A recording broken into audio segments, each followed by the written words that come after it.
A graça e a paz, queridas. Tudo bem com vocês?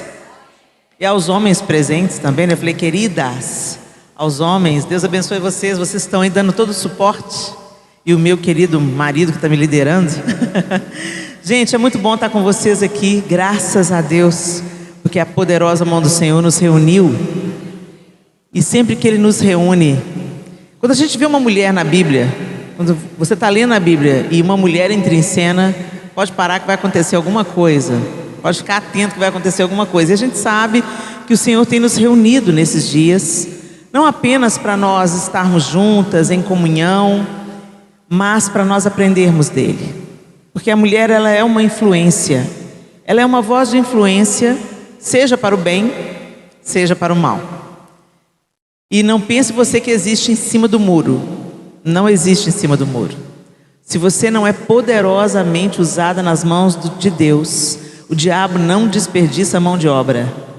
E ele te usa na sua distração, na sua negligência. Às vezes você nem presta atenção e simplesmente pelo fato de você estar desatenta, você pode ser usada por Satanás. É sério o negócio, né?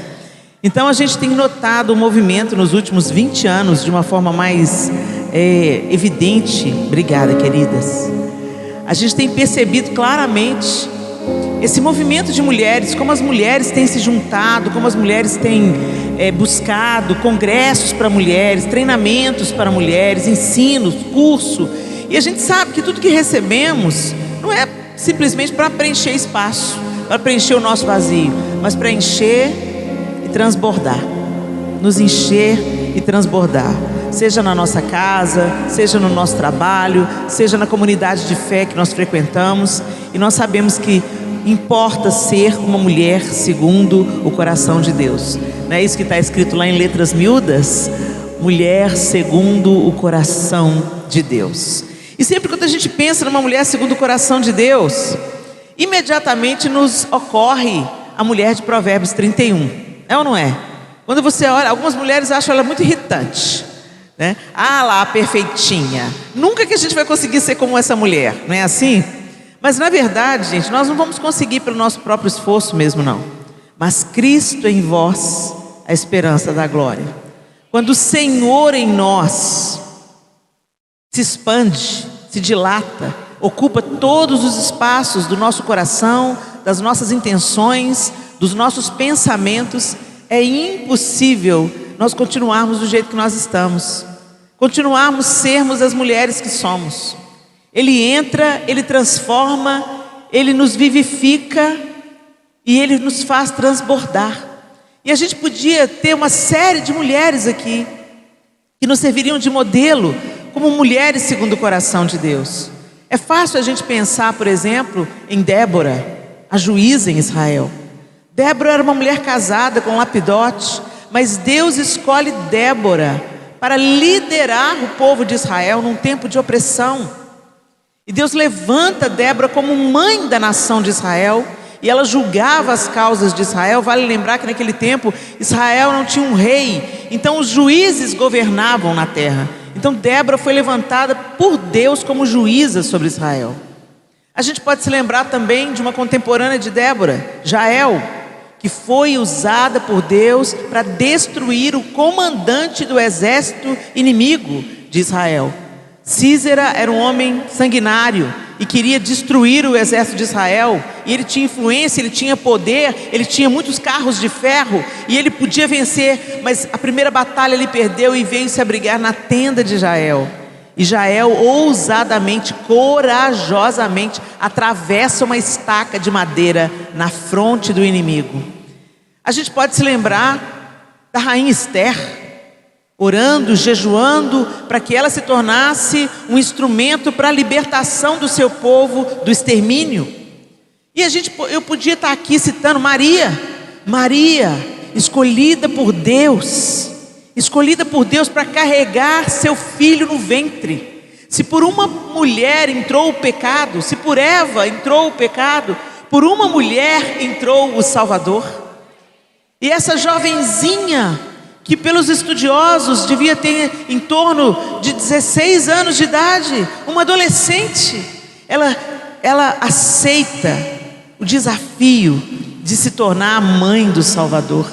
Ela não apenas gerou Jesus, ela amamentou Jesus, ela cuidou de Jesus junto com seus irmãos, porque Jesus foi o primogênito dos filhos, mas depois a Bíblia mesmo relata que Maria teve outros filhos. Deus não negou a ela a maternidade, porque a maternidade é sagrada, a maternidade não é pecaminosa, a maternidade é boa, é aprovada e digno de honra o casamento.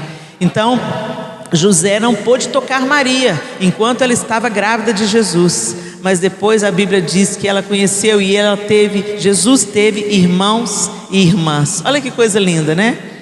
E ali Jesus cresceu 30 anos no anonimato. A Bíblia fala de Jesus no seu nascimento, depois mostra Jesus quando se perdeu dos pais na festa, ficou para trás em Jerusalém, enquanto eles voltavam para Nazaré. Quando deram falta de Jesus, que deu o menino, volta atrás de Jesus e encontra Jesus ensinando no templo.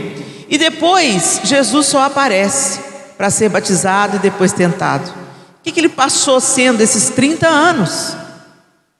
Filho, irmão, aprendiz de carpinteiro, gente como a gente, vestido da nossa humanidade. E ele não pecou. Aí você pode falar, pois é, né, Helena? Mas ele era Deus e era homem e era Deus, então não era como nós. Não, gente, ele estava vestido da nossa carne.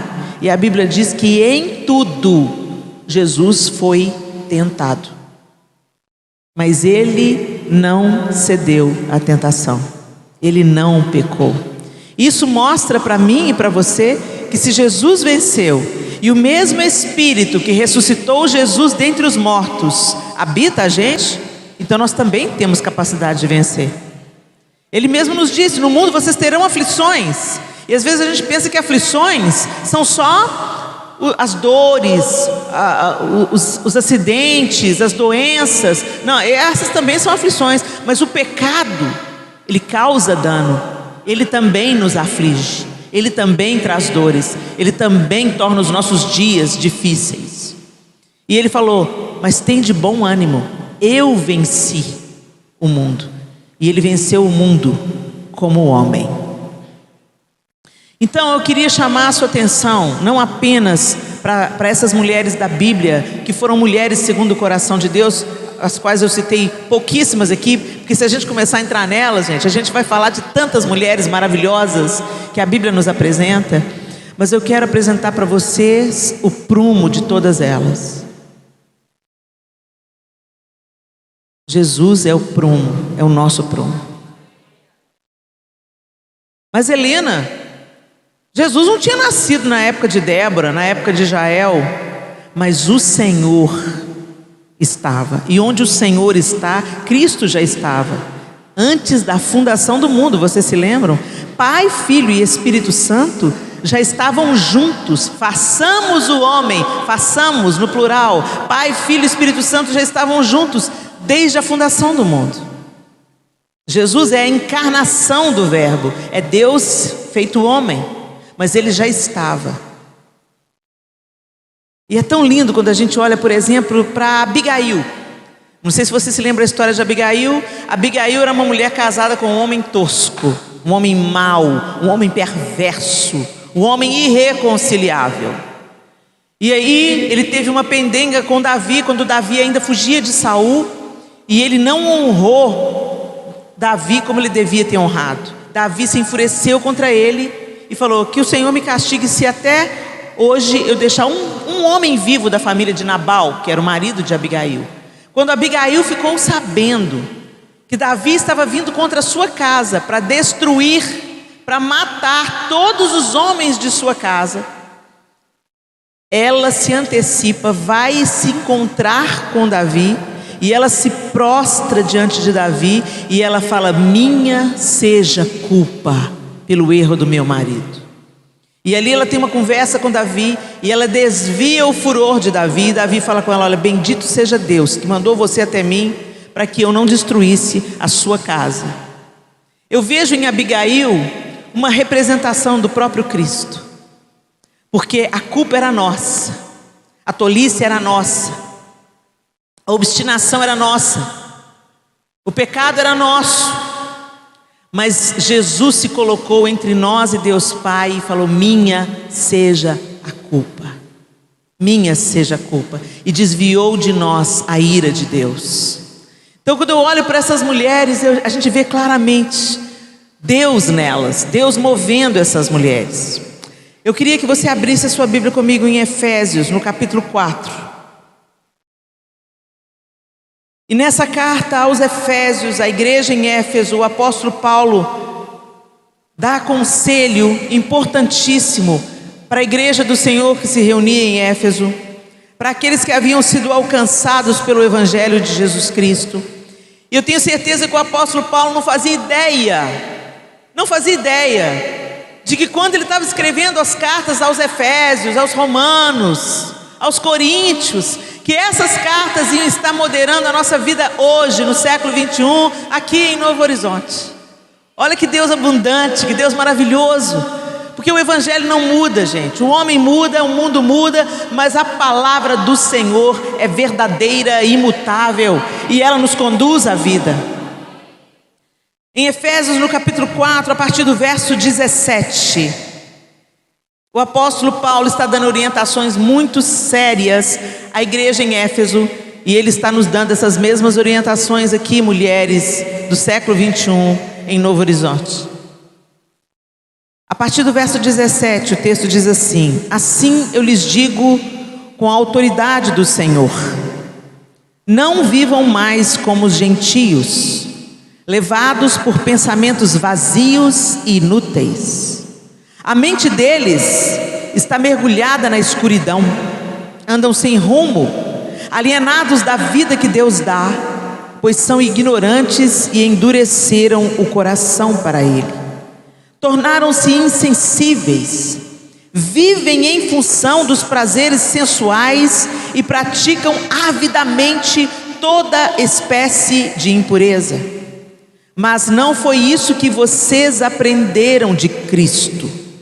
Uma vez que ouviram falar de Jesus e foram ensinados sobre a verdade que vem dele, livrem-se de sua antiga natureza e de seu velho modo de viver, corrompido pelos desejos impuros e pelo engano. Deixem que o Espírito renove seus pensamentos e atitudes. Revistam-se de sua nova natureza, criada para ser verdadeiramente justa e santa como Deus. Portanto, abandonem a mentira e digam a verdade a seu próximo, pois somos todos parte do mesmo corpo. E não pequem ao permitir que a ira os controle. Acalmem a ira antes que o sol se ponha, pois ela cria oportunidade para o diabo. Quem é ladrão, pare de roubar. Em vez disso, use as mãos para trabalhar com empenho e honestidade, e assim ajudar generosamente os necessitados.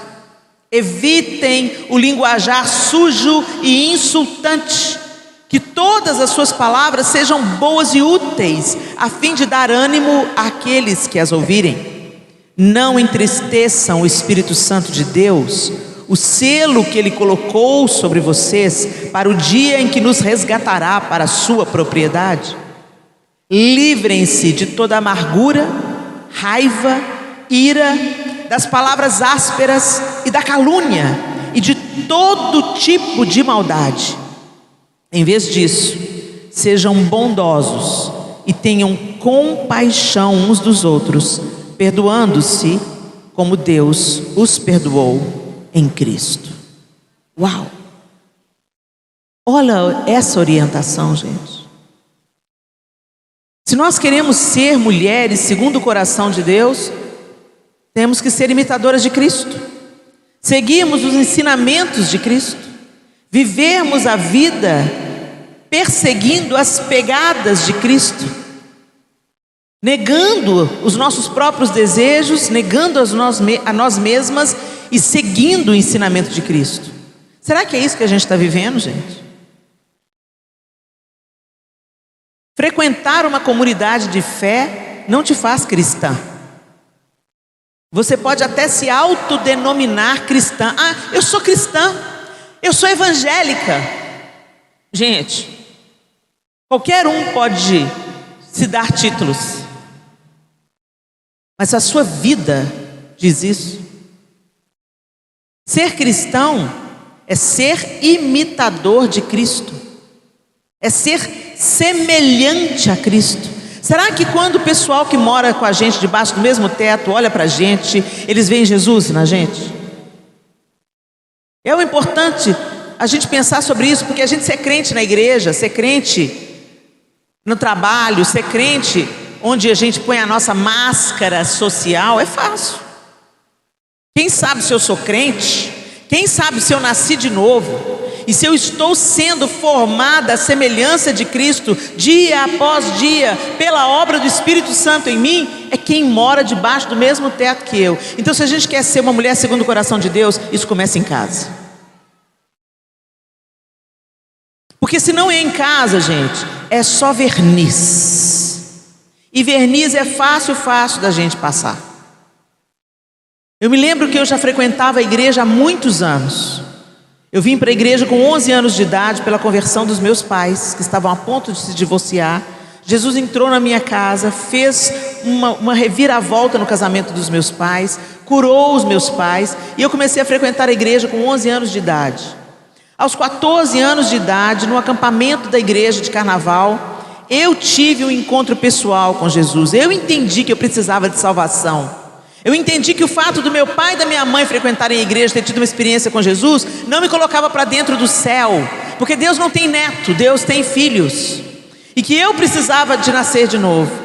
Eu fui tomada por um arrependimento, e eu confessei os meus pecados ali, e eu falei: Senhor, eu quero que o Senhor me cele com a tua salvação.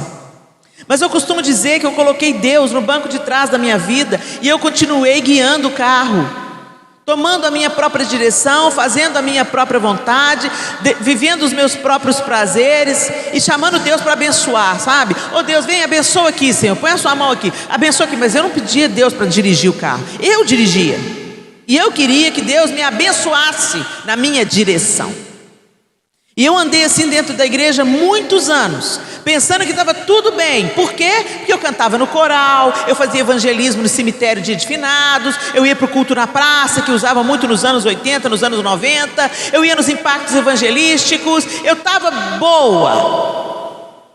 Me casei virgem com meu primeiro namorado, apesar de ter sido vítima de abuso sexual durante vários anos da minha infância. E casamos e tudo lindo. Tive a minha primeira filha. Numa discussão de família, eu perdi a paciência com meu pai, desacatei o meu pai, gritei com meu pai, porque ele estava interferindo numa correção que meu marido estava exercendo sobre a minha filha. E virou um barraco na casa dos crentes, para o espetáculo do domingo da vizinhança.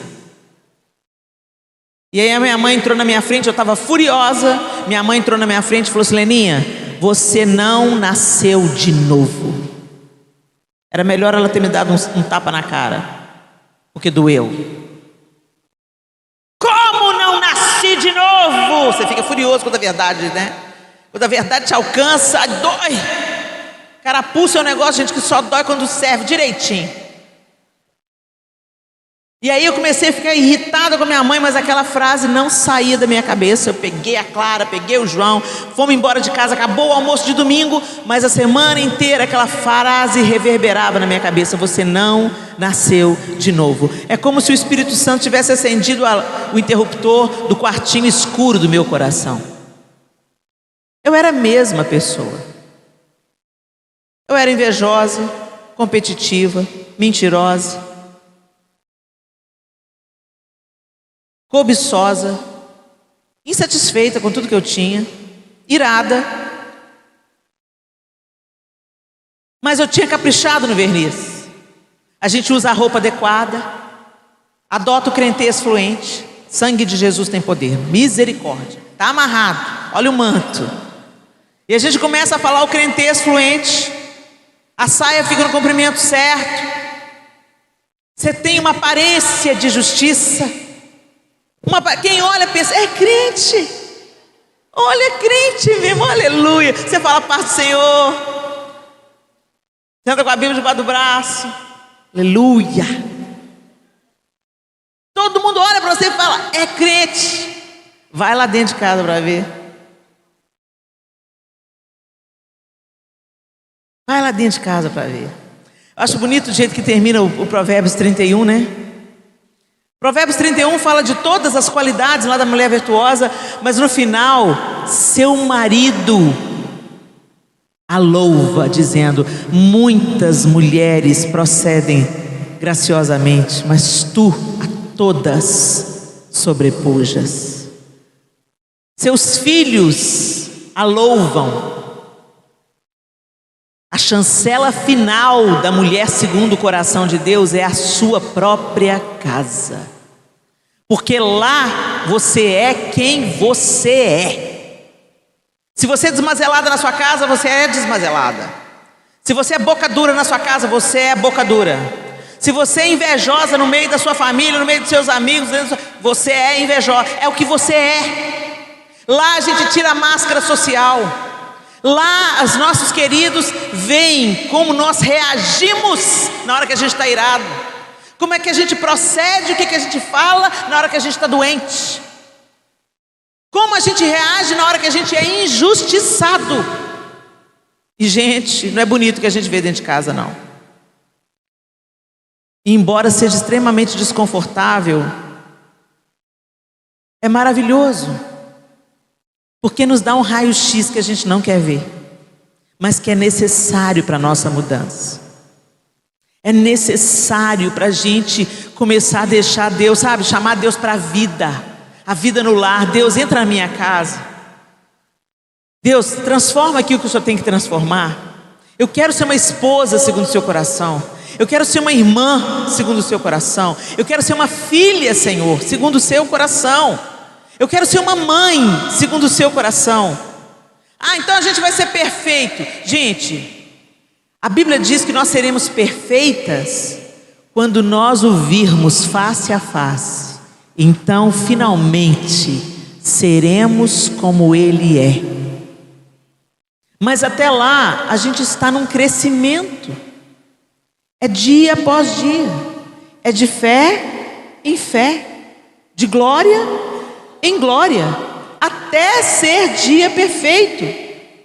A Bíblia diz que a vereda do justo é como luz da aurora. Você sabe como é que é a luz da aurora? Ela começa lá, você começa a ver que está entrando uma penumbra na sua janela. Ainda não é plena manhã, o sol ainda nem nasceu, mas a luz já mudou. A luz da aurora vem lá atrás da montanha. Daqui a pouco nasce o sol, aí clareia um pouco mais. Aí daqui a pouco o sol sobe mais, e aí não tem mais aquele tom âmbar, já tem um tom amarelo claro assim. E daqui a pouco o sol das 10 tá, e ao meio-dia está a pino. Assim é a vereda do justo. Hoje eu não sou ainda a mulher que eu quero ser, mas graças a Deus eu não sou mais aquela que eu era, porque Jesus vai nos aperfeiçoando. Mas você tem que deixar Ele fazer essa obra, minha linda. Você tem que deixar de ser religiosa. Sabe o que é religiosa? É quando você muda o verniz, você muda a aparência e você acredita na sua aparente santidade. Você acredita. Você acredita que a sua santidade está nos seus gestos externos. E esses você pode manipular facilmente. As meninas da Assembleia de Deus, elas têm o hábito, as pregadoras, as ministrantes da Assembleia de Deus, elas têm o hábito de, por exemplo, quando elas chegam no culto, todos os líderes, eu já percebo isso em todos os líderes da Assembleia de Deus. Antes de começar o culto, eles vêm, eles tomam o seu assento, e muitos deles se ajoelham e entregam para o Senhor a sua consagração, a sua vida. Eu imagino que eles estejam orando pela ministração, para que Deus os use, tal, né? Eu falei assim: gente, isso é uma coisa boa para se fazer, né? Pensei comigo, vou fazer também. E aí o Espírito Santo veio com a sonda dele. Para quê? Para parecer aos outros que você é justa? Você quer impressionar os outros, Helena, como você ficou impressionada com eles? Você quer parecer mais santa? Ajoelha na minha presença, onde ninguém te vê. Ajoelha lá no quarto do hotel. Peça a sua bênção. Quando o Senhor manda orar, Ele fala: entra no teu quarto, fecha a tua porta. Os fariseus é que gostavam de orar em público. Eles gostavam das roupas que eles usavam. Eles se achavam superiores aos outros por causa das franjas. E como a gente está ficando parecido com os fariseus nesse nosso tempo. Quantas coisas, eu tenho coisas que o Senhor vai tratar comigo de um jeito, tem coisas que Ele vai tratar com você de outro jeito, mas naquele dia Ele me deu uma correção que valeu para um tanto de outras coisas. Você quer orar e buscar a minha bênção? Você não precisa de fazer isso na frente dos outros para ser vista pelos homens e eles te acharem mais aprovada, mais santa, mais consagrada. Como a gente gosta de parecer consagrada, mas sabe, gente, quando a gente parece o que a gente não é, o que Jesus chama disso? Hipocrisia.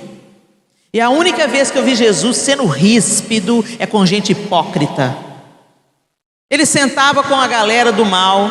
Ele absolveu a mulher que estava adulterando com o outro, pega em flagrante adultério na cama. Ele absolveu sem pensar duas vezes. Vai, eu não te condeno, vai, não peques mais. Ele deu uma outra oportunidade para ela. Pedro negou ele veio contra a Pedro. Judas estava vindo trair ele sabia que estava sendo traído e falou: aqui vens amigo. Ele não estava chamando Judas de amigo para ficar legal na fita, nem porque ele queria impressionar Judas, mas porque ele estava deixando bem claro: o que você está fazendo comigo não muda o amor que eu tenho por você, não muda quem eu sou em relação a você. Isso é santidade. E Ele é o padrão, Ele é o modelo. Mas a gente gosta de parecer santo aos olhos dos outros, menos aos olhos de Deus. A gente gosta de impressionar os outros com a nossa roupa, com o nosso palavreado, com a nossa atitude. Eu me lembro uma época na minha adolescência, Deus me trouxe isso à memória quando Ele me falou desse negócio de ajoelhar em público. Tinha um pastor na nossa igreja, a primeira igreja. Eu sou membro da Igreja Batista da Lagoinha há 34 anos. Mas antes de frequentar a Lagoinha, meus pais se entregaram a Cristo numa outra igreja lá de Belo Horizonte, Desafio Jovem Peniel. E na época era o pastor Reuel Pereira Feitosa e o pai dele, o pastor Renê. O pastor Reuel era o sênior, mas o pastor Renê vira e mexe, pregava também na igreja. Só que o pastor Renê, ele vinha de uma formação militar rígida, e ele sempre deixava muito claro que gostava, que achava bonito quando as irmãs se trajavam como irmãs. Elas usavam saia. Então o pastor Reuel viajava, o pastor Renê assumia. Toda a mulherada vinha de saia. Para agradar a Deus? Não, para agradar o pastor Renê. E a gente se sentia mais espiritual do que aquelas atribuladas que não vinha de saia. Olha a soberba do coração aí. O que vale mais? A calça comprida da saia ou a soberba do coração?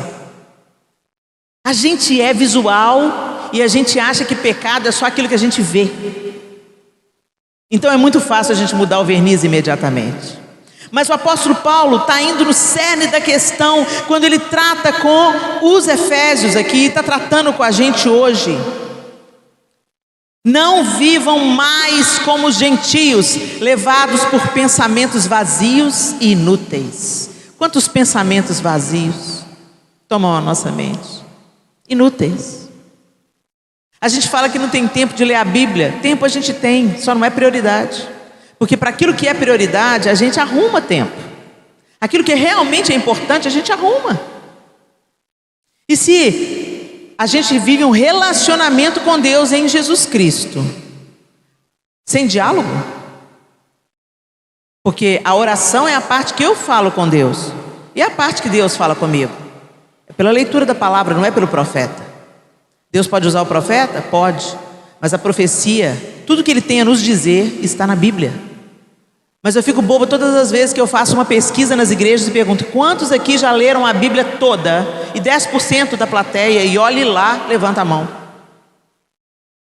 E eu me lembro, esse povo perece porque falta conhecimento.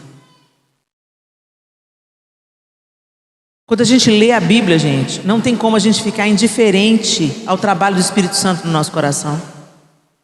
É lendo a Bíblia que nós conhecemos mais profundamente a Deus. É lendo a Bíblia que a gente percebe o seu caráter, a sua bondade, a sua misericórdia e a sua justiça. É lendo a Bíblia que nós somos confrontadas no nosso egoísmo, na nossa mesquinharia, na nossa cobiça, na nossa inveja. É lendo a Bíblia que o Espírito Santo faz a própria voz de Deus se tornar audível para nós. Mas a gente maratona Netflix, mas não lê a Bíblia. E fala, é que a sarça pegou fogo e não me consumiu. Atraídos pela tua presença? Really? Sério? Sério mesmo, gente? A gente canta que a coisa mais importante da nossa vida é a presença de Deus, enquanto a gente não abre a Bíblia. Deus abomina hipocrisia. Fala uma coisa, mas faz outra. Um discurso destoante da prática. É isso que tem sido escândalo no meio dos gentios, no meio daqueles que não creem. Tem gente que tem terror de igreja, porque dentro ele vem entrando um tanto de santinho, um tanto de gente bem vestido, um tanto de gente falando a paz do Senhor, a paz do Senhor. Mas quando vê lá, igual viram a minha casa lá no domingo, o barraco fervendo, que paz do Senhor que tinha ali, eu gritando com meu pai igual uma louca. Tinha paz nenhuma. Quando eu grito com os meus filhos, quando eu distrato meu marido, onde que está a paz do Senhor? Se nós desejamos, queridas, nos tornarmos mulheres segundo o coração de Deus, a gente tem que deixar Ele entrar na nossa vida de fato, e Ele ocupar todos os espaços, começando na nossa casa, começando o nosso dia diante dEle, começando dependendo dEle. Senhor, põe a mão em mim aqui, senão eu mato um desses meus meninos, Senhor. Sabe, gente, não adianta, você sabe essa oraçãozinha rebuscada? A gente não engana Deus não, gente. A gente engana os outros. Às vezes a gente pega o hábito da religião e traz para a relação da gente com Deus. Não vai fazer isso não, porque Ele sabe o seu coração peludo do jeito que é. Aí você chega lá assim, amantíssimo Deus, eterno Pai, em cuja presença, Senhor, fala a verdade, rasga o seu coração, rasga. O Senhor fala, eu não quero que vocês rasguem as vestes, mas rasguem o coração. Fala, seja sincero. Senhor, olha, eu estou aqui, Senhor, está difícil ser crente, viu, Jesus? Porque eu estou insatisfeita com isso. Eu preciso que o Teu Espírito Santo me sare. Que o Espírito Santo me toque. Que o Teu Espírito Santo me converta de fato. Me leve de fato para viver a Tua vontade, os Teus caminhos, os Teus preceitos. Eu não quero, Senhor, ser um espectro, um fantasma, uma mentira, uma pintura, um verniz. Eu não quero parecer o que eu não sou.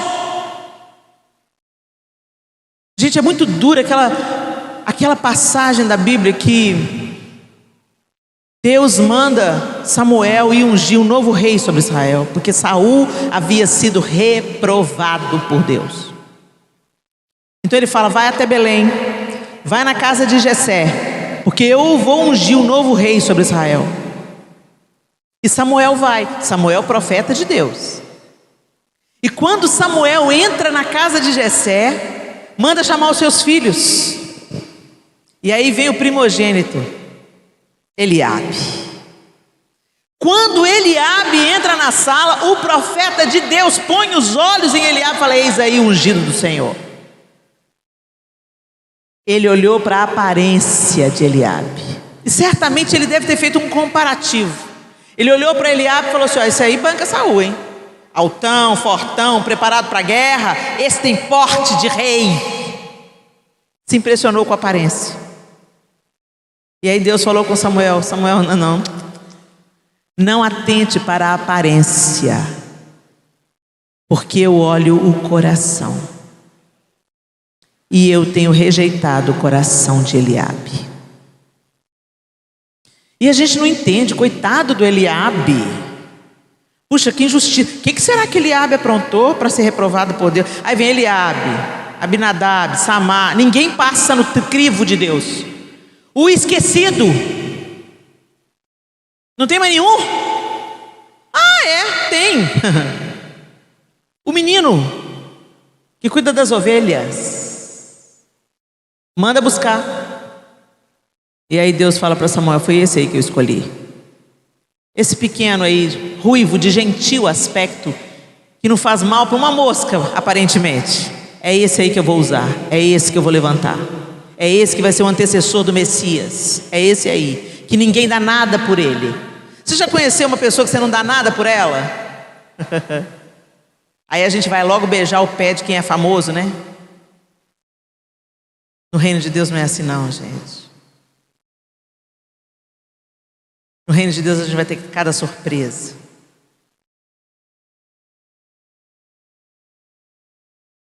O que impressiona o homem não impressiona Deus. E eu vou dizer a vocês, eu não quero impressionar os homens, eu quero impressionar Deus. Alguns capítulos mais na frente, Jessé pede o filho Davi para ir até o campo de batalha, para trazer notícia dos irmãos, dos filhos que estavam na batalha, os 3 mais velhos, Eliabe, Abinadab e Samar. Eles 3 estavam no fronte de batalha. Davi só foi ali para levar mantimentos e provisões para o chefe da guarda e ter em troca informações se os irmãos estavam vivos, se os irmãos estavam bem, e tranquilizar o coração do pai dele. Mas quando Eliabe vê o seu irmão Davi, que tinha sido ungido pouco tempo antes, fala com ele: o que você veio fazer aqui? E a quem você deixou aquelas poucas ovelhas no deserto, desfazendo do ofício do irmão? Eu conheço a presunção e a maldade do seu coração. Sabe quando aquelas pessoas ficam te enganando na internet? É mais sobre elas do que sobre você. Elas veem o mundo pela ótica delas, exatamente como Eliabe estava vendo Davi. Ele é que era presunçoso de coração, ele que era invejoso de coração. Eu conheço a presunção do seu coração, que você veio aqui. Gente, o que tem de mais em ver a batalha? Vamos supor que ele foi lá espiar a batalha. O que de presunção tem nisso? Pois teve que engolir um caroço, né? Porque Deus falou assim: é aí mesmo que eu vou usar. É esse aí, pastorzinho de poucas ovelhas, que eu vou usar para derrubar o gigante que está fazendo vocês borrarem as calças. É assim que Deus age. E aí quando a gente olha para isso, gente, a gente vê exposto o coração de Eliabe, que fez Deus o rejeitar. Você pode ocultar de muita gente durante muito tempo, mas você não consegue ocultar para sempre a sua verdadeira face. E o Senhor quer nos transformar. O Senhor quer mexer em áreas que a gente não quer deixar Ele mexer. Enquanto tiver um quartinho escuro no seu coração, o diabo vai ter legalidade para te deformar. Ele está falando, o apóstolo Paulo está falando, que aqueles que vivem aí fora andam sem rumo, alienados da vida que Deus dá. O mais triste, gente, não é a gente andar alienado da vida que Deus dá fora da igreja. O pior lugar que a gente pode estar é alienado da vida que Deus dá dentro da igreja. Você entra e sai, assiste culto e vem para o culto, vai embora do culto, volta para o culto, vai embora do culto, vai embora para o culto, faz escola dominical, mas continua a mesma pessoa, alienados da vida que Deus dá. Não desfruta da liberdade, não desfruta do amor, não desfruta da cura, não desfruta da vida. Deus colocou uma mesa, mas você não se assenta. Deus não faz acepção de pessoas. O mesmo que estava disponível para mim naquele domingo que teve a briga lá em casa, que começou a minha reconciliação com Deus, deflagrou a minha relação com Deus, é o mesmo Deus que te convida para a mesa hoje. Independente de como você está vivendo, independente das coisas que você tem feito, independente, Deus te convida, senta na mesa. Mas a gente não assenta. A gente fica comendo, sabe quando você vai comendo snack, comendo porcaria antes da comida, e na hora que a refeição é posta, você não quer comer, que você está sem fome? É isso que Satanás faz. Ele enche a sua vida de porcaria, para você não ter fome daquilo que realmente transforma a sua vida e te cura. Andamos alienados da vida que Deus dá, ignorantes, endurecemos o nosso coração. Eu tenho descoberto de como a dureza de coração afasta a mão de Deus de nós. Quando a gente se torna duro de coração, você está me vendo pregar aí, ó, fala assim, não acho que seja isso não. Hoje não estou falando nada da minha cabeça aqui não, estou falando que a Bíblia fala. Você não está endurecendo o coração contra mim não, eu saio daqui amanhã, vou embora, nunca mais eu vou te ver. Mas a vida que Deus dá, ela permanece aqui. E às vezes a reação que você tem mental é simplesmente a reação de um coração endurecido. E o que Ele não rejeita é um coração quebrantado e contrito. Então talvez você comece a identificar sinais de um coração endurecido. Eu lembro que quando as pessoas vinham me corrigir, a Bíblia mesmo diz que ninguém gosta de ser corrigido, gente. A correção na hora, ela produz tristeza. É o que a Bíblia diz. Que toda correção produz tristeza. Mas depois, se você acolhe a correção, ela produz vida. Graças a Deus pelas surras que minha mãe me deu. Na hora eu odiei ela. Mas hoje eu entendo que me livraram da morte. Me livraram do mal. E Deus corrige o filho a quem Ele ama e açoita a todo aquele a quem Ele quer bem. Não sou eu que estou falando, é a Bíblia. Então o Senhor não vai te... Sabe, o Senhor é amor, gente, mas o amor confronta, o amor fala a verdade. O amor te chama de volta. O amor te dá oportunidade. Não andem com o coração endurecido, porque isso é uma característica daqueles que não querem ser amados e corrigidos por Deus. Tornaram-se insensíveis, vivem em função dos prazeres sensuais e praticam avidamente toda espécie de impurezas. O que nós temos colocado diante dos nossos olhos? Muitas mulheres sabem que tirar a roupa é poder. Elas só não sabem, muitas delas, movidas pela carência, pelo vazio interior, pela insatisfação. Uma mulher sabe quando um homem põe um olho nela com desejo. E ela gosta. Só que o que as mulheres não sabem é que a parte do cérebro masculino que é ativada pela sensualidade é a mesma parte do cérebro que os homens consomem, constroem, trabalham com ferramentas. O homem não ama porque ele olha com desejo. O homem quer consumir. É diferente de amar. Por isso que tem aquela música popular brasileira que diz, né? Aqui nesse mundinho fechado, ela é incrível, com seu vestidinho preto, indefectível. Eu detesto o jeito dela, mas pensando bem, ela fecha com os meus sonhos como ninguém. Quero te provar, sem medo e sem amor. Quero te provar, cozida a vapor. Quero te provar. E a mulherada tudo dançando, enquanto a gente é objetificada. Poder para quem? Poder para levar a torcida do Flamengo para a cama, e aí? Poder para ganhar sustento de um cara? Pelo que eu saiba, isso é prostituição. O Senhor nos convida à santidade. E aí entendemos que o nosso corpo é templo do Espírito Santo, onde habita Deus. Senhor, nos ajude. E às vezes a gente pensa que a sensualidade é só pelo decotão, muita pele exposta. Não, a sensualidade às vezes vem numa jogada de cabelo, num olhar para o marido da outra. Adultério nunca começa na cama, ele começa numa conversa fiada. Uma vez que ouviram, ele fala no verso 20, mas não foi isso que vocês aprenderam de Cristo. Não foi isso que vocês aprenderam de Cristo. Não é cristãs, não é cristãos. Uma vez que ouviram falar de Jesus e foram ensinados sobre a verdade que vem dele, livrem-se de sua antiga natureza e de seu velho modo de viver, corrompido pelos desejos impuros e pelo engano. Deixem que o Espírito renove seus pensamentos e atitudes e revistam de sua nova natureza. Você tem uma nova natureza.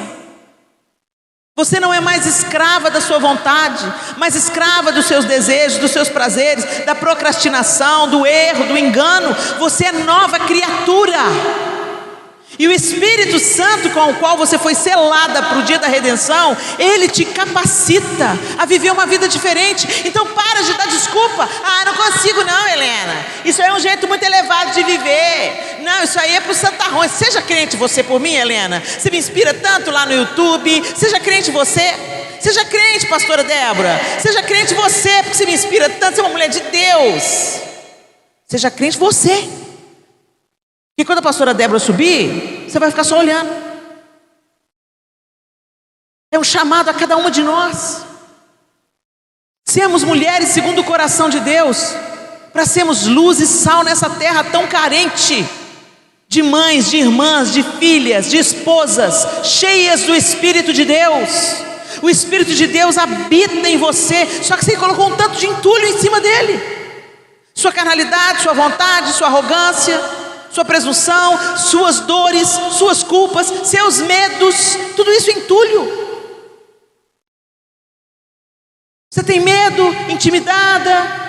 O que me fizeram lá na minha infância, vida, dor, céus, azar. Me abusaram na infância, dos 2 anos aos 11 anos de idade. Isso não muda. Mas muda quem eu sou depois que Jesus entrou. Eu não vivo mais cativa do meu passado, do que me fizeram, porque eu sou nova criatura em Cristo. E às vezes você fica aí, olhando seus medos, suas culpas, seus danos, o que te fizeram, o que me fizeram, e o que Jesus fez, não foi maior? Ele quer nos levantar, mulheres. Então para de coitadismo, para de vitimismo, para de falar não tem jeito, não tem jeito sim. Se teve jeito para mim, gente, tem jeito para qualquer pessoa. E ele continua falando: revistam-se de sua nova natureza, criada para ser verdadeiramente justa e santa, como Deus. Olha para a mulher que está do seu lado e fala: você foi criada para ser justa e santa, como Deus. Portanto, abandonem a mentira. Não, agora é eu que estou falando com vocês. Quer dizer, o apóstolo Paulo que está falando com a gente. Abandonem a mentira e digam a verdade a seu próximo. Para de mentir, gente. Eu não minto. Acabou de mentir aí, Vamos minimizando a mentira. Vamos deixando ela cada vez mais enfraquecida, porque a gente mente por tanta bobagem. Parte da nossa mentira é porque o outro não suporta ouvir a verdade. E eu não estou dizendo para você sair por aí sendo grossa com todo mundo, não. Mas às vezes fala assim: ai, fulano, você cortou o cabelo, você gostou? Gostei. Mentira. Se você não gostou, nem comenta. Fica caladinho. Sabe o que é aquelas mulheres? Ai, você cortou o cabelo, por quê? Quando o cabelo estava grande, você nunca elogiou, mas no dia que ela cortou, você vem falar. Você gostou do presente que eu te dei? Amei, adorei. Gostou não. Mas você não vai chegar para a mulher e vai falar assim: detestei. Não. Gente, a gente não tá vendo? A gente não está habituado a ouvir verdade. Quando você pergunta uma coisa, você tem que estar disposto a ouvir a verdade. Você gostou do presente que eu te dei? Eu recebi com muita gratidão, mas não gostei. Nossa, se fala isso, você sai voando no girar, não é não? Você fica brava demais. Que arrogante, eu dei um presente para ela. Tá vendo como é que a gente cultiva um ambiente de mentira? Então a gente mente. Eu estou contando isso para você saber. A gente mente. Mas a Bíblia está falando para a gente dizer a verdade, cada um com o seu próximo. Vamos minimizando as mentiras, gente. Vamos construindo relacionamentos onde a verdade seja cultivada. Tanto para você dizer a verdade com gentileza, quanto você para acolher a verdade sem se ressentir.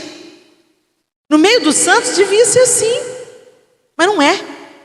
Mas a gente tem que crescer nisso, a gente pode melhorar nisso. Mentir para o marido, nem pensar.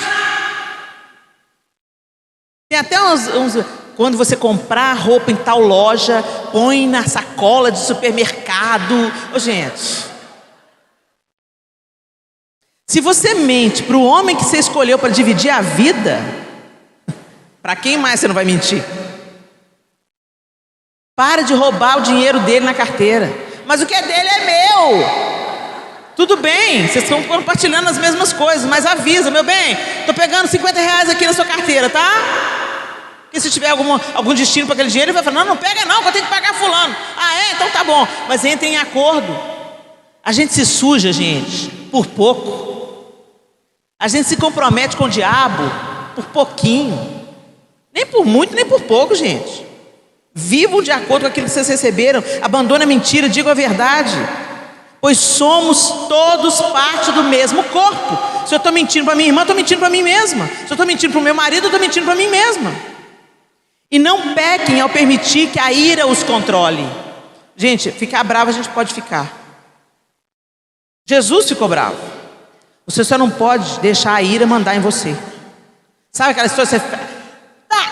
Gente, as mulheres jogando prato na parede, dando escândalo dentro de casa. Na igreja, o pastor fala, ô irmã, você podia vir fazer um arranjo de flores para a conferência que nós vamos... Claro, pastor, vai ser uma bênção, vai ser uma... Que honra! Aí o marido fala assim, ô bem, frita um ovo aí para mim. Ah, vai fritar você não tem mão não, sou sua empregada não. Essa aí é quem você é de verdade. Não é que foi, sabe, toda melosa, toda verniz. Ai, claro que eu faço arranjo de flores. Aí muda até o tom de voz. Paz do Senhor. Os filhos ficam assim, minha mãe em casa, minha mãe na igreja. Minha mãe em casa, minha mãe na igreja. Ô gente, eu sou uma mulher com muitos defeitos. Muitos. Tenho mais daquilo que você pensa a meu respeito. Sou pior do que você pensa. Mas os meus filhos têm a mesma mãe na igreja e a mesma mãe em casa. Minha família é imperfeita. Nós precisamos tanto da graça de Deus, da redenção de Cristo na nossa casa. Mas se tem uma coisa que eu me recuso a ser hipócrita, porque Deus não tolera a hipocrisia. Então tem muita gente na igreja que já me viu dando os espetáculos já. E os meus filhos me veem buscando a Deus e querendo acertar. A gente tem que ter coerência na vida. Ser pelo menos a mesma pessoa. Nem que seja a sua pior versão. Mas que, sabe, o nosso marido, os nossos filhos, os nossos pais. Tem as filhas que são maravilhosas, vivem enfiadas dentro da igreja, mas não lavam uma louça dentro de casa. Aí os pais ficam assim, meu Deus do céu, essa menina converteu, ficou uma chata de galocha, não vai nas festas da família, não ajuda em nada, é uma preguiçosa aqui dentro de casa, mas é crente.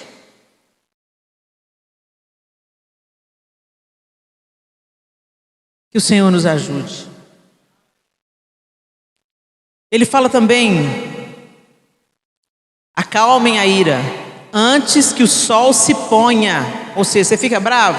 Pode ficar bravo, mas não deixa durar o negócio não. Não alimenta o ressentimento não.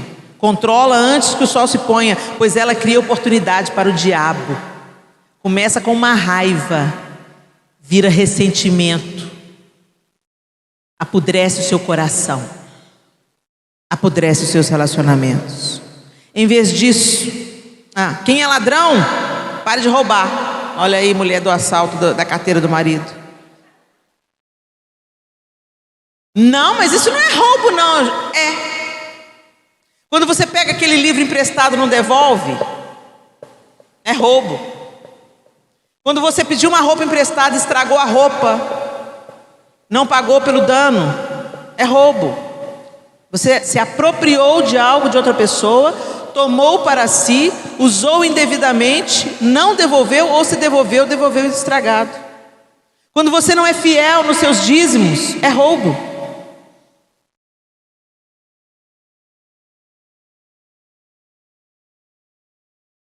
Quando você pega as coisas na carteira do seu marido, ou do seu filho, ou de quem mora com você, ou do seu pai, pensando, não, é meu também, sem autorização dele, sem pedir licença, é roubo. Quando você pega a caneta, o lápis, a borracha, o talão lá da sua empresa, porque sobra, sem autorização de um superior, é roubo. Quando você chega atrasado no serviço, mas pede o amigo para bater o cartão no horário certo, você está roubando do patrão. Quando você fica na hora do trabalho escutando as minhas mensagens no YouTube, é roubo. Porque o tempo que você está ganhando salário para trabalhar, você está fazendo outra coisa, é roubo. Não, Helena, mas o meu patrão é isso, aquilo. Não interessa quem seu patrão é, não interessa quem Judas era. Quem Judas era não mudou quem Jesus era. Independente da pessoa que está com você, que ele não mude quem você é em Cristo. Seja seu patrão, seja seu professor, seja seu marido, seja seu pai. Em vez disso, use as mãos para trabalhar com empenho e honestidade.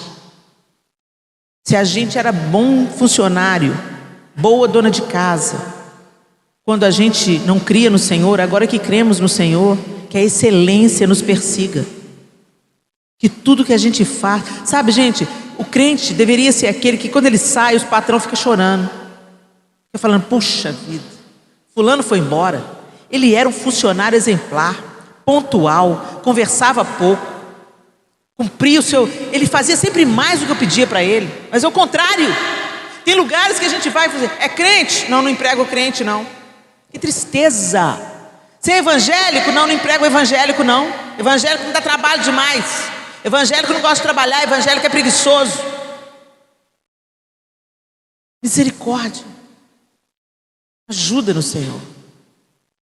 Porque a gente deve desempenhar o nosso trabalho com excelência, com honestidade, para poder ajudar generosamente os necessitados. Olha isso, o nosso ganho não é só para nós também não.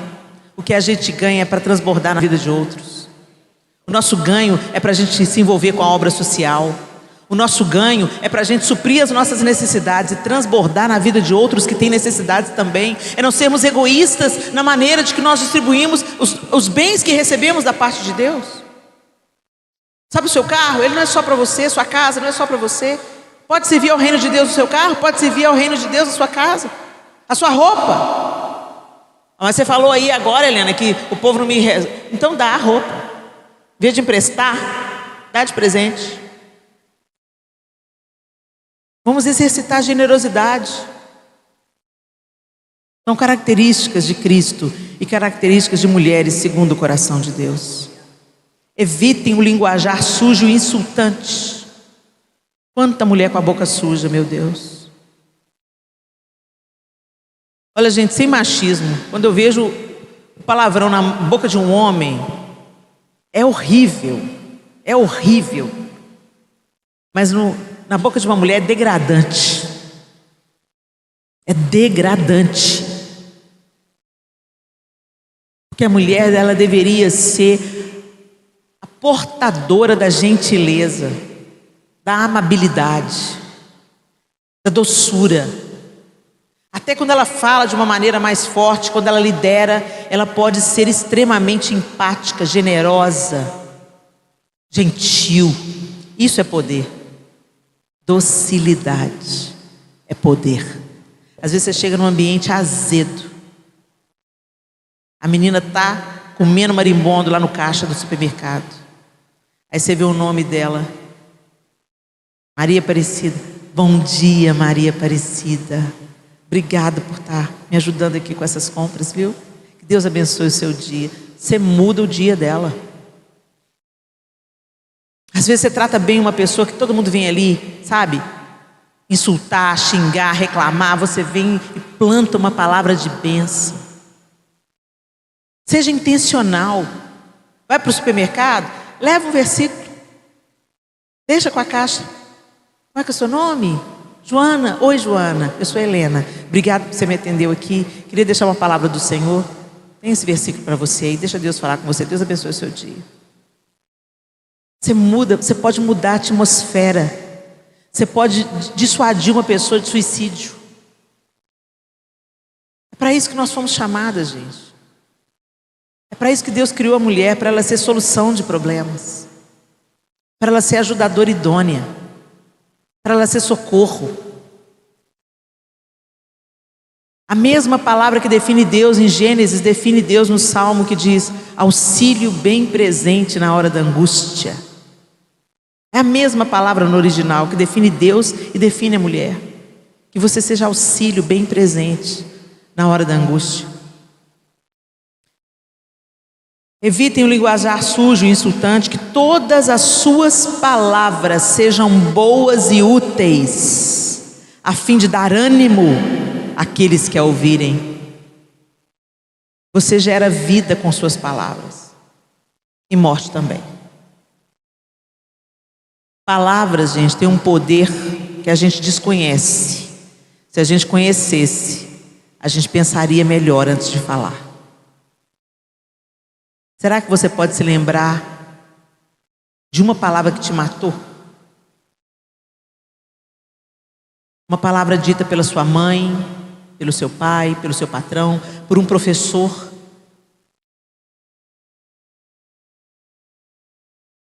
Normalmente pessoas que você respeita, honra, convive, um líder, uma irmã de sangue, uma amiga, liberou uma palavra de morte que te entristeceu, que virou uma doença, que virou amargura, que te paralisou, que te intimidou, que não te deixou seguir adiante. Se você se lembrou, você sabe que eu estou dizendo a verdade. Palavra tem o poder de te destruir ou de te levantar. Então cuidado, mamãe, com as coisas que você fala para os seus filhos. Cuidado, filhas, com as coisas que você diz para o seu pai na hora da raiva, para sua mãe na hora da raiva. Cuidado, esposas, com as coisas que você solta em cima do seu marido quando você está irada. Uma mulher segundo o coração tem uma palavra de graça, de vida. Ela profetiza vida, esperança. Quando as pessoas precisam de encorajamento, essa mulher vira um referencial. Fala uma palavra sobre mim, fulana. Ora sobre mim, fulana. Nós podemos plantar vida com as nossas palavras. Eu me lembro quando meu filho Arthur estava entrando na adolescência. Meu Deus, o Arthur me deu trabalho demais. Inventivo, criativo, chorão, competitivo. Tudo que eu tenho mão, o Arthur estava me dando problema. Chama na escola. Tem que pôr esse menino psicólogo, senão não vai renovar a matrícula. Eu comecei a pôr a mão na cabeça do Arthur quando ele vinha. Vem cá, ungido. Ungido do Senhor. Arthur, você é profeta às nações. Você vai dar trabalho, vai dar muito trabalho para o inferno, meu filho. Ele olhava para mim e falava assim: amém, amém. Hoje o Arthur é uma alegria para a nossa vida, né, João? Que alegria, que autoridade que ele tem na palavra, que menino temente. Tem hora que ele que me aconselha. Tem dia que ele me vê fora do prumo, mamãe, vem cá. E eu fico olhando para ele, que hoje é muito maior do que eu, e fico pensando: meu Deus, olha as palavras aí, florescendo. Ele é ungido do Senhor. Profetiza, afirma, levanta, encoraja sua amiga, seu marido, seus irmãos de sangue, seus irmãos na igreja. Todos os comentários mais cruéis que eu recebo na internet, eu tenho cuidado de ler. São de mulheres. Como as minhas irmãs valorizam mais a minha aparência do que a palavra que eu estou pregando. Nossa, mas está inchada. Nossa, mas engordou, hein? Eu não sou miss, não sou modelo, sou pastora. O importante que eu carrego não é a minha aparência, o importante que eu carrego é a palavra de Deus. Esse corpo está se deteriorando, embora eu esteja tentando evitar a todo custo. Mas é incrível, por que ela vem falar isso? Eu estou falando uma palavra, eu estou fazendo uma oração, e ela está olhando a roupa que eu estou vestindo, ou o cabelo, ou... Gente, que vazio! É o que o apóstolo Paulo falou no início desse capítulo aqui, ó. Levados por pensamentos vazios e inúteis. Isso não condiz com uma mulher segundo o coração de Deus. Foca no que é mais importante. Não entristeçam o Espírito Santo. o selo que Ele colocou sobre vocês para o dia em que nos resgatará para a sua propriedade. Gente, as coisas que você escuta, as conversas que você tem, a roupa que você veste, tudo isso pode entristecer o Espírito Santo. Você está numa roda de fofoca, seja você a interromper a fofoca. Se você não quer interromper, se levante e saia. Não participe das obras infrutuosas das trevas. Mas às vezes a gente gosta, senta. Você ficou sabendo? Não. Fulano, você leu no Fuxico Gospel? Fuxico Gospel?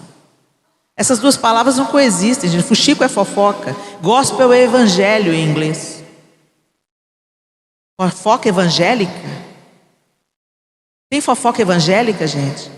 Então por que muitos de nós dá ibope para esse lixo? Só cresce o que tem público. Nós nos tornamos coparticipantes desse tipo de site quando nós entramos lá para acessar a nudez dos nossos irmãos e tantas coisas mentirosas ou tendenciosas que eles propagam lá. A gente não se alegra com a derrota do outro, sabe por quê? Porque amanhã pode ser a nossa vez. A gente não se alegra com a queda do outro, porque nós somos feitos do mesmo material. Nós não nos alegramos com esse tipo de notícias. Nós dobramos os nossos joelhos e nós intercedemos. Esse é o papel de uma mulher segundo o coração de Deus. E finalmente o apóstolo Paulo, no final do capítulo, ele fala: livrem-se de toda amargura, raiva, ira, das palavras ásperas e da calúnia e de todo tipo de maldade.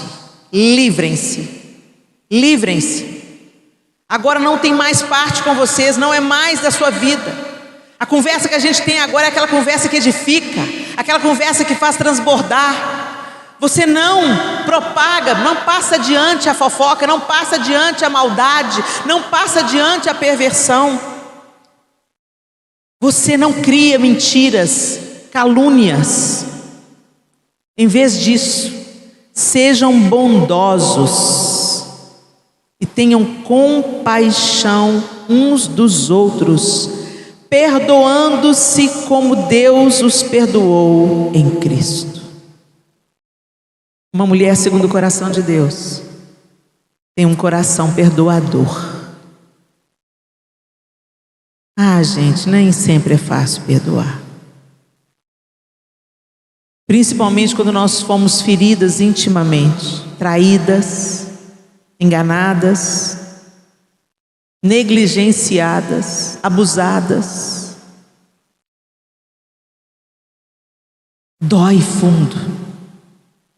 Mas o mesmo Espírito que levantou Jesus dentre os mortos pode te levantar também, te tomar pela mão e te conduzir pelo caminho do perdão, que às vezes não acontece de um jeito instantâneo,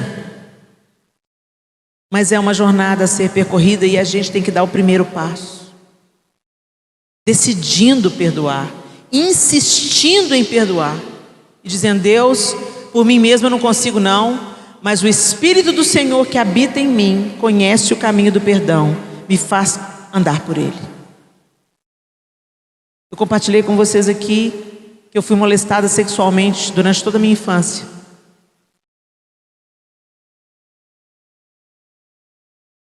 E um dia o Senhor requereu isso de mim.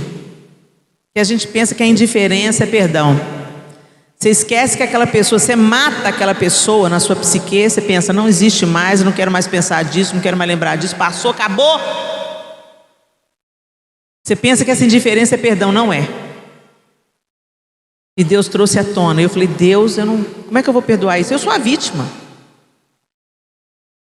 Roubou minha inocência, me despertou de um jeito que não podia ter despertado.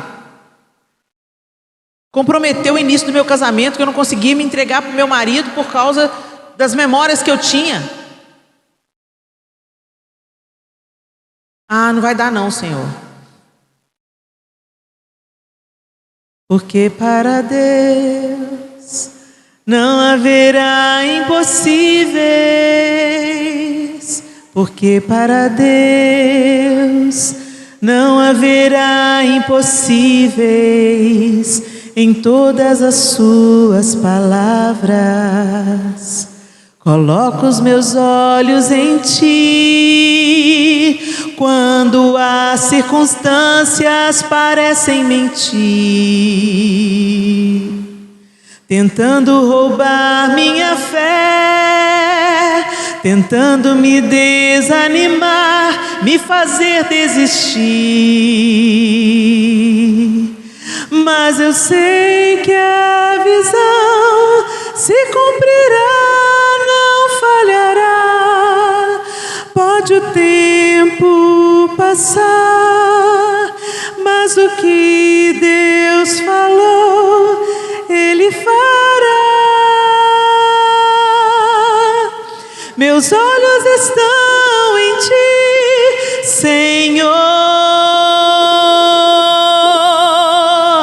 pois por mim mesmo nada posso fazer. Espero somente em ti, Senhor. Teu braço forte opera o impossível. Confia, confia. Ele faz. Eu falei, Senhor, eu não consigo perdoar não, mas o Senhor consegue.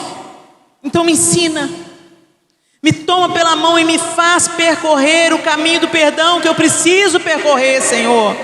Eu sei que se eu não perdoar, eu também não vou ser perdoada. Então me ensina a perdoar, Espírito de Deus. Eu escolho perdoar. Passaram-se alguns meses. Eu fui na casa dos meus pais. Quando eu cheguei lá, eu já era casada. Quando eu cheguei lá, esse tio, que tinha me tocado como não devia me tocar, estava em casa depois de anos que eu não o via. E quando eu vi, eu tive a alegria de quando eu vejo os meus tios que eu não via há muito tempo. Cheguei nele, dei um beijo no rosto dele. Quando eu vi, eu estava beijando o rosto dele. Ei, tio. E quando eu afastei, eu olhei no rosto dele, o Senhor falou claramente dentro de mim: eu trouxe você.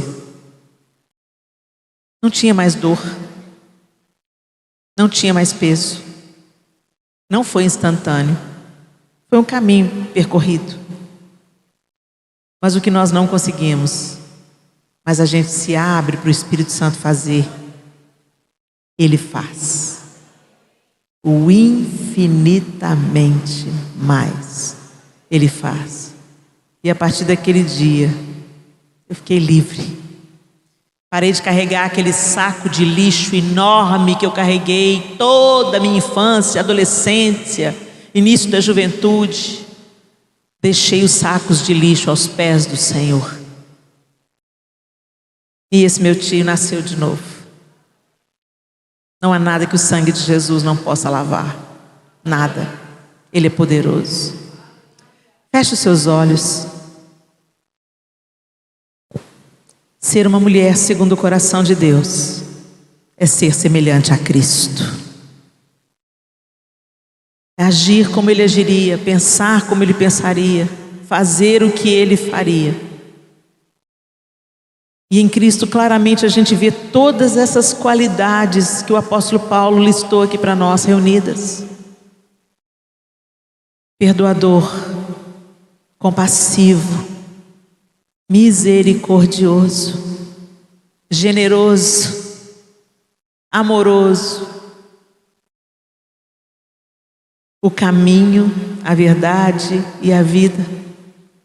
Como podemos caminhar na verdade e mentirmos? Insistirmos em viver uma vida em mentira? O pecado para nós, meninas, é um acidente de percurso, não um lugar onde a gente escolhe viver. Nós só seremos perfeitas à semelhança de Cristo quando nós o virmos como Ele é, quando nós olharmos nos olhos dele. seremos como Ele é. Mas até lá, Ele nos convida a crescermos, a brilharmos como a luz na aurora, mais e mais. Aquilo que você praticava, não pratique mais. Aquilo que você não perdoava, perdoe. Não dê lugar à sua ira, à sua raiva. Chame o Espírito Santo para que Cristo seja formado em você. Quantas vezes o apóstolo Paulo orou para que Cristo fosse formado nas igrejas às quais ele estava ministrando. Que em nome de Jesus, a nossa fé não seja apenas uma estampa na camiseta, ou canções que repetimos nos períodos de louvor, mas que realmente Cristo em nós transforme o ambiente da nossa casa,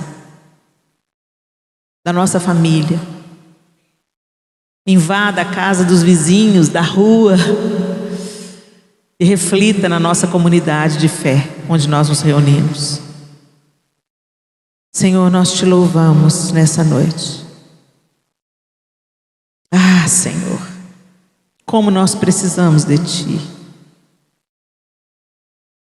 Afasta as nossas transgressões. Derrama sobre nós, ó Deus, o Teu bálsamo, o Teu perdão. E faz-nos caminhar pelos caminhos que traçaste. Como salmista nós oramos, Senhor, afasta de nós as coisas inúteis e faz-nos caminhar pelos caminhos que traçaste. Que o Teu Espírito Santo forme Jesus em cada uma de nós aqui nessa reunião, nos tornando mulheres segundo o Teu coração. Primeiro, Senhor, dentro da nossa própria casa. Como o Senhor mesmo disse, em Jerusalém, Samaria, até os confins da terra, que comece também na nossa Jerusalém, na nossa casa, na nossa família. Que comece essa obra linda que o Senhor tem para fazer em cada mulher aqui, na necessidade que cada uma tem e o Senhor conhece tão bem. Eu também oro por mim, Senhor. Continua trabalhando, Senhor. Continua fazendo. Continua quebrantando. Não deixe o meu coração ficar endurecido. Continue nos ensinando como Tuas filhas a sermos mulheres plenamente segundo o Teu coração. Em nome de Jesus. Amém e amém.